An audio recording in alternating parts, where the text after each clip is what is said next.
Today on Around Kansas, Deb shares stories about Charles Sumner and his tie to this day in history.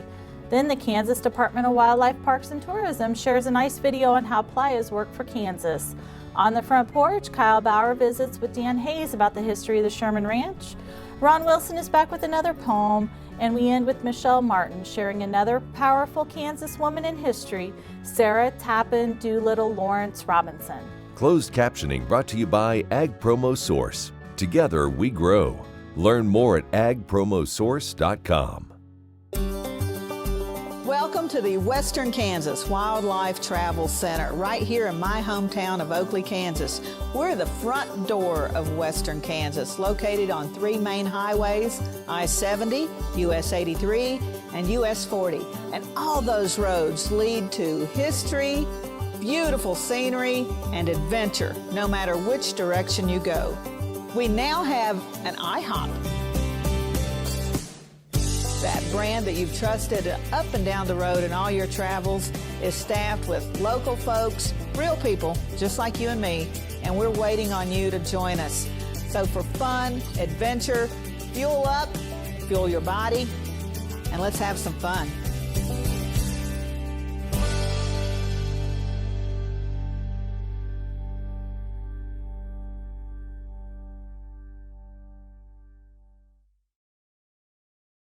This segment brought to you by Kansas Regenerative Medicine Center. Your stem cells, your health, your life. Good Wednesday morning. I'm Deb Goodrich. Welcome to Around Kansas, coming to you from my living room this morning. Cozy, comfortable, if not a little cluttered. So, was just looking through the latest edition of Wagon Tracks, and that is the official publication of the Santa Fe Trail Association. That gorgeous artwork on the cover from Ron Kill from Colorado, and he has graciously allowed us to use his artwork for the next couple of years as we mark the 200th anniversary of the Santa Fe Trail's opening. So go to santafetrail.org, and if you join, then you too can get this quarterly publication. Ruth Friesen is the editor. I cannot tell you enough about what a wonderful job she does. This always has some great history. It has some great images. In fact, in this very issue, here's some photos I took when Chef Walter Steib visited just a few weeks ago. So I was looking through actually perusing the internet, no real deep archival research, on what happened on this date in history. And lo and behold, one of my favorite names came up, Charles Sumner, the U.S. Senator from Massachusetts in the 19th century, and perhaps the largest snob this country ever produced. So Charles Sumner is most famous for having been beaten nearly to death on the floor of the U.S. Senate after he made a speech, The Crime Against Kansas. And this was all about slavery and how we can't allow the extension of slavery into the Kansas territory. And it so vilified Southerners that the congressman from South Carolina, one Preston Brooks, strode onto the floor of the Senate, took his cane, and beat the senator nearly to death. Now, Sumner would hang on to that bloody shirt, waving the bloody shirt. Have you ever heard that expression? Sumner did that, literally. And he used that bloody shirt as a symbol of this whole controversy with Kansas at the center of it. So he's a very important man in Kansas history and American history. And he was a snob, but he was a hardcore abolitionist. He argued for desegregation of schools in Massachusetts long before it became popular. So he was a very important man. Became a close confidant of Mary Lincoln. In fact, it was Charles Sumner who scored a presidential pension for the widow, after Lincoln's death. So is just such an interesting fellow. He was 6'3" or 4", and of course Lincoln was very tall too. So the first time that our folksy Lincoln, Westerner, meets the esteemed senator from Massachusetts, and he takes a look at that long strapping man, and he said, "How about we stand back to back and see who's the tallest?" And of course the very snobbish Sumner said, "I think not." He was absolutely appalled that the incoming president would want to do something so backwoods and childish. Of course, he came to appreciate Lincoln's qualities of brilliance, if not genius, and admired him very much as the years passed, but it was not always so. Have a wonderful show for you this morning. So glad you could join us. Michelle will be with us a little later, and stay with us. In 1821, a trade route was opened from Missouri in the United States across prairies and mountains to Mexico. In 2021, we will mark 200 years of epic conflicts and grand adventures, larger-than-life personalities, and sweeping landscapes. Join us on an historic journey. The Santa Fe Trail lives on. Find us on social media or santafetrail.org. Okay, looks like it's time for our tour. Welcome to the Fort Wallace Museum. Here at the museum, you're going to find some really interesting stuff, like our replica stagecoach from the Butterfield Overland Dispatch. We've got facades from the fort buildings. We've got an 1870s flag. There's a plesiosaur that was discovered locally. We've got the Ray pump organ collection. We're a little bitty place with a great big story, and we'd love to have you.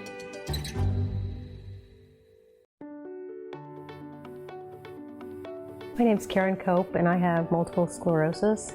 When you have MS, on the outside you look great, but you know what's really going on in the inside is chronic body pain, chronic fatigue. And there's lots of days that I'd wake up and say, "Oh, please God, help me get through this day." You know, after stem cells, Chloe, my youngest daughter, she was asked by my father-in-law, "How's your mom doing?" And Chloe said, "Grandpa, I've never had a mom like this before," because she was 8 when I was diagnosed, and she really had no other memory of me but being sick. It's really the simple things that we do as a family, like play cards, and to be able to win at cards. You know, they all laugh because I used to repeat myself and say, "What hand are we on? You know, where are we at?" And it's just been really a true blessing from God, and we're really thankful.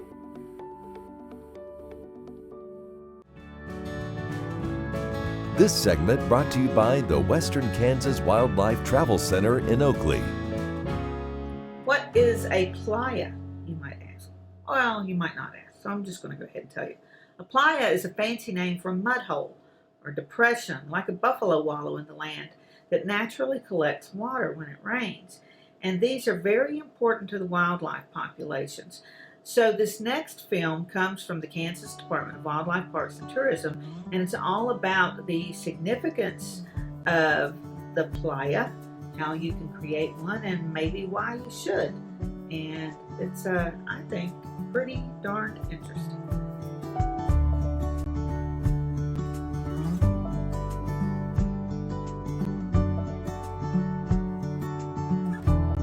Well, I raise mama cows mainly and sell off the calf crop. Raise quite a bit of alfalfa, wheat, corn, milo, just about whatever I can get to grow or maybe try to grow anyway. Really, there's only the one major playa, and I think that the playa probably is less than 40 acres. The playa is hard to farm. You might get 1 out of 6 years where you could grow a good crop, but the clay soil in the bottom is kind of prohibitive to farming it. So I think it's a waste of time to farm them. Might as well do something else. I've always been a fan of wildlife and enjoyed hunting, and I have family that likes to hunt. Well, one way that you can improve your hunting is by creating environment for your wildlife.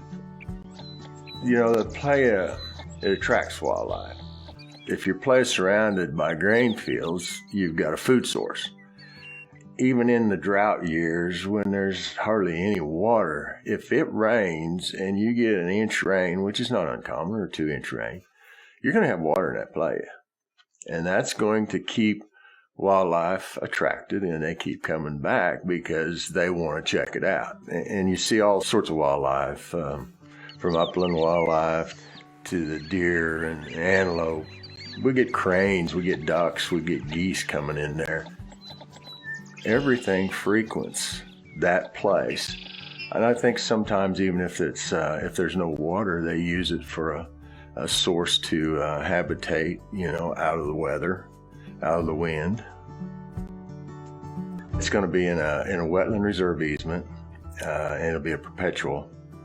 NRCS is real good about helping you, and those guys want you to get everything you need. So it's a good deal. If the landowners and the neighbors and the people who have playa lakes on their property, if they could check into it, I think they'd find out it might be a real good program.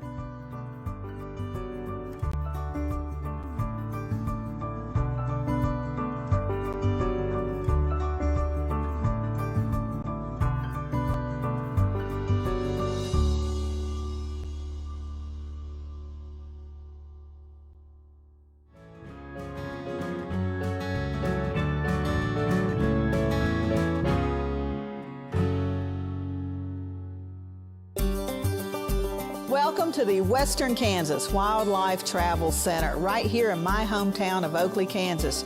We're the front door of Western Kansas, located on 3 main highways, I-70, US 83, and US 40. And all those roads lead to history, beautiful scenery, and adventure, no matter which direction you go. We now have an IHOP. That brand that you've trusted up and down the road in all your travels is staffed with local folks, real people, just like you and me, and we're waiting on you to join us. So for fun, adventure, fuel up, fuel your body, and let's have some fun.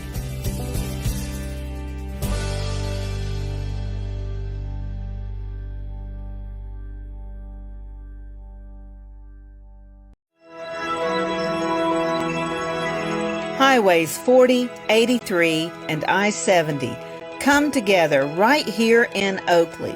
Roads that lead to businesses, to magnificent rock formations, to scenic vistas, to places where legends were made. Roads that lead us home. Discover Oakley, the gateway to Western Kansas. In 1821, a trade route was opened from Missouri in the United States across prairies and mountains to Mexico. In 2021, we will mark 200 years of epic conflicts and grand adventures, larger-than-life personalities, and sweeping landscapes. Join us on an historic journey. The Santa Fe Trail lives on. Find us on social media or santafetrail.org. Valley Vet Supply is devoted to providing information and professional quality products at reasonable prices. ValleyVet.com, ValleyVet.com, Valley Vet Supply. This segment brought to you by Bob Schwartz Financial. Values, commitment, transparency.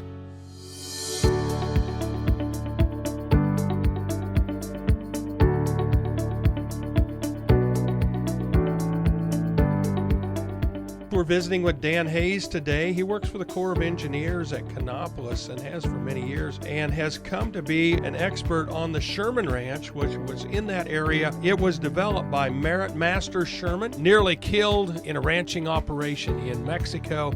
Decided to look for, I don't want to say greener pastures, but certainly more lawful pastures, it appears. Absolutely. I think greener pastures for his livestock and then more hospitable location for he and his personnel were certainly attributes that he was looking for as he looked north and west to relocate. He looked at a number of areas. He visited Kansas.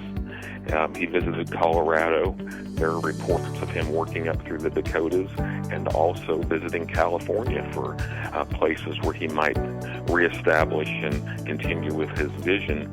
But his goals were substantial grass, substantial water. He wanted to be close to rail sources. and he found those here in southeast Ellsworth County.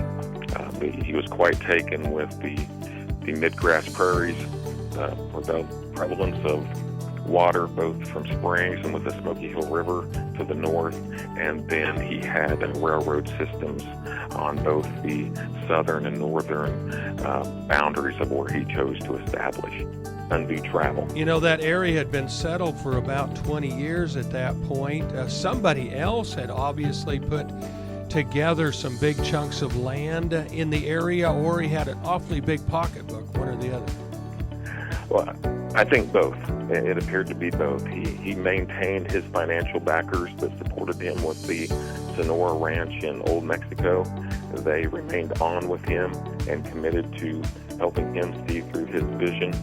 And he came here to southeast Ellsworth County. 1896 is when he arrived here. And over the course of 2 years, 1896 through 1898, he bought up a number of existing ranches and portions of other ranches that were in the area. He acquired approximately 25,000 acres in that 2 years' time through purchase, and he made a decision to lease the Burton Ranch, which was another 10,000 acres located over on Thompson Creek, which would be towards the west end of his holdings.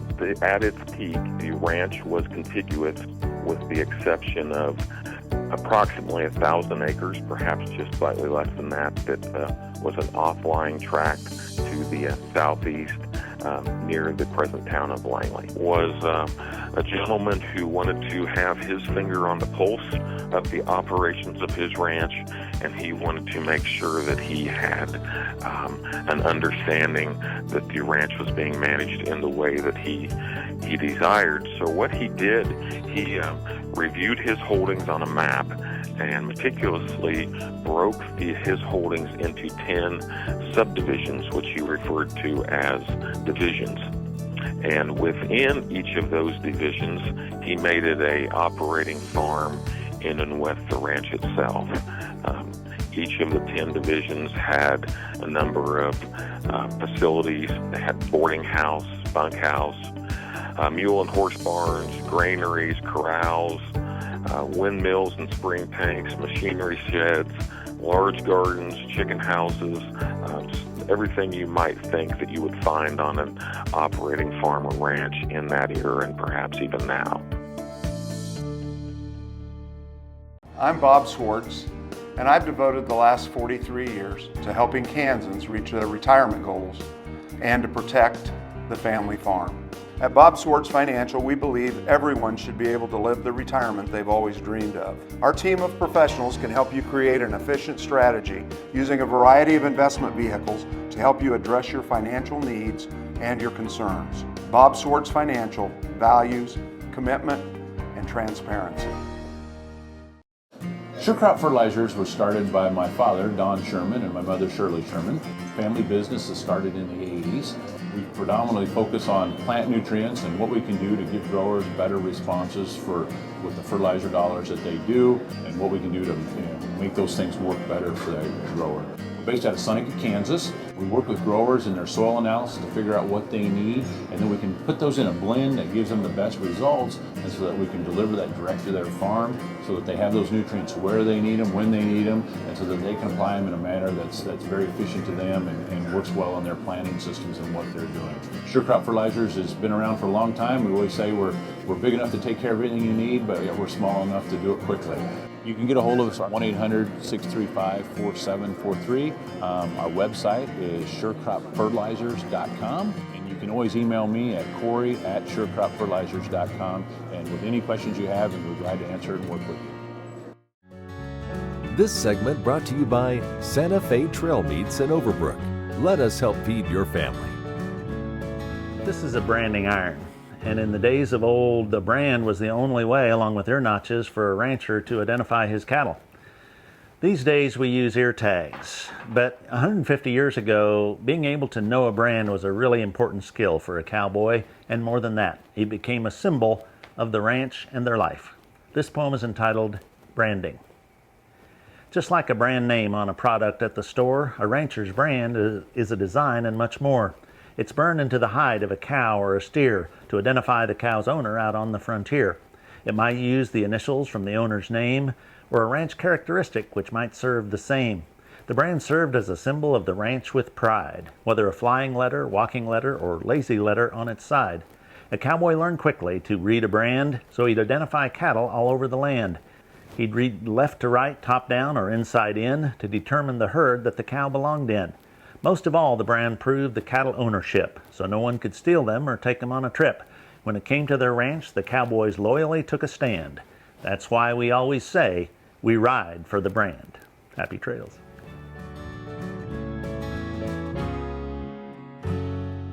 Trust and leadership are critical to success at Kansas Regenerative Medicine Center in Manhattan. Just ask Coach Bill Snyder. People of the Regenerative Center do care about others. I've been highly impressed with those people that have that vested interest and try to help people become better. The center really is a wonderful thing here in Manhattan, first of its kind, and we're on the cutting edge of what lies ahead. Find out more about the trusted leader in stem cell therapy at kansasrmc.com. Kansas Regenerative Medicine Center. Your stem cells, your health, your life.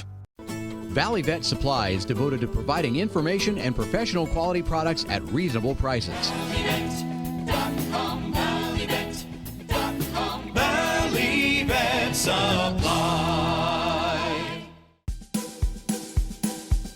Okay, looks like it's time for our tour. Welcome to the Fort Wallace Museum. Here at the museum, you're going to find some really interesting stuff like our replica stagecoach from the Butterfield Overland Dispatch. We've got facades from the fort buildings. We've got an 1870s flag. There's a plesiosaur that was discovered locally. We've got the Ray pump organ collection. We're a little bitty place with a great big story, and we'd love to have you. This segment brought to you by Kansas Farm Bureau, the voice of agriculture. To join today or for more information, go to kfb.org or find us on Facebook and Twitter. Well, apparently we can't get enough of the snobs from Massachusetts this morning. Michelle has another one today. And since my daughter and granddaughter are now snobs from Boston, I feel like I can speak with impunity. So, Michelle, let's hear all about the life of Sarah Robinson, an incredible Kansas First Lady and just a very interesting all-around person. Good morning, Michelle. So good to have you with us. Good morning, Deb. I want to welcome everyone to the month of March, which is Women's History Month.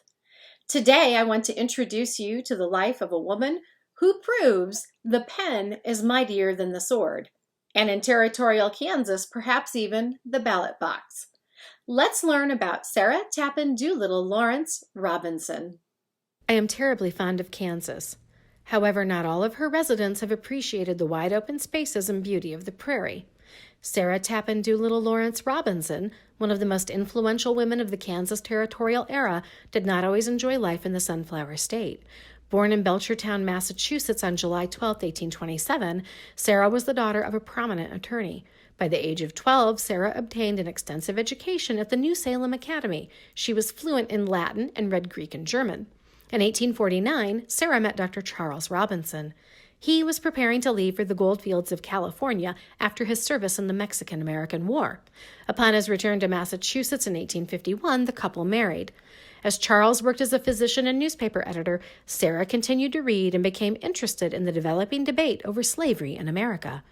With the passage of the Kansas-Nebraska Act in 1854, Sarah and Charles became active members in the New England Emigrant Aid Society. The society wished to settle in the new Kansas Territory and work to ensure that it entered the Union as a free state. Sarah made her first trek west in 1855 and joined Charles in what would become Lawrencetown. As the battle lines were drawn between free state and pro-slavery forces in the territory, Sarah watched with nervous anticipation as her husband became a leader of the free state cause. In 1856, her husband was elected territorial governor by the illegal Topeka legislature that met in opposition to the pro-slavery government at Lecompton. Charles was arrested. While Charles was held prisoner, Sarah sprang into action. Taking pen in hand, she began writing letters to prominent politicians who supported the Free State cause. She penned editorials and columns that she sent to newspaper editors in the East as well. Her words helped convey the discord, danger, and uncertainty of life in the territory for readers in the East, most of whom knew little about Kansas. Sarah's book, Kansas, Its Interior and Exterior, showcased the experiences of the women and men who called the territory their home. Her gift for the written word made it a powerful political vehicle. Of the Kansas-Nebraska Act, she observed, a consolidated despotism was striving to crush out every aspiration for truth, for goodness, for freedom, for every freeborn soul. From this observation, her convictions are clear. The power of slavery and of slave states needed to be crushed. Her descriptions of pro-slavery settlers as fraudulent inhabitants, the pro-slavery political powers as demons, desperados, and drunkards armed with death-dealing weapons of every kind, helped Eastern newspaper editors and politicians who supported abolitionism and the Free State movement with powerful imagery to write effective propaganda. Her book is considered by some historians to be one of the most important books promoting the abolition of slavery, eclipsed only by Uncle Tom's Cabin. Sarah's book not only chronicled her personal experiences, but also shared the news of many of the major events that took place in the territory. In 1861, Charles became the first governor elected under the Wyandotte Constitution, and Sarah the first Lady of the state of Kansas. After serving for one term as governor, Robinson retired from political life, and he and Sarah settled on their farm, Oak Ridge, west of Lawrence. After Charles's death in 1894, Sarah lived quietly at Oak Ridge. The legacy of Sarah Robinson and her husband Charles can be found all over the city of Lawrence, Kansas, and especially on the campus of the University of Kansas. I hope you'll join me next week for another historical adventure somewhere around Kansas. Thanks for sharing your Wednesdays with us. I'm Deb Goodrich, and I'll see you somewhere around Kansas. Closed captioning brought to you by Ag Promo Source. Together we grow. Learn more at agpromosource.com.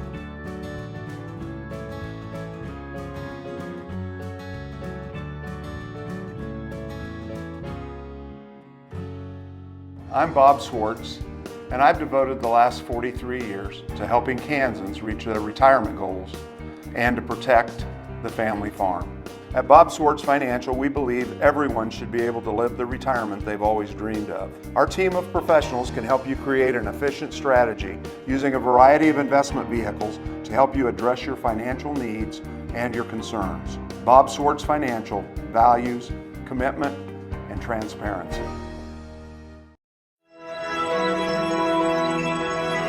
Highways 40, 83, and I-70 come together right here in Oakley. Roads that lead to businesses, to magnificent rock formations, to scenic vistas, to places where legends were made. Roads that lead us home. Discover Oakley, the gateway to western Kansas. Watch Ag AM in Kansas online at agamandkansas.com.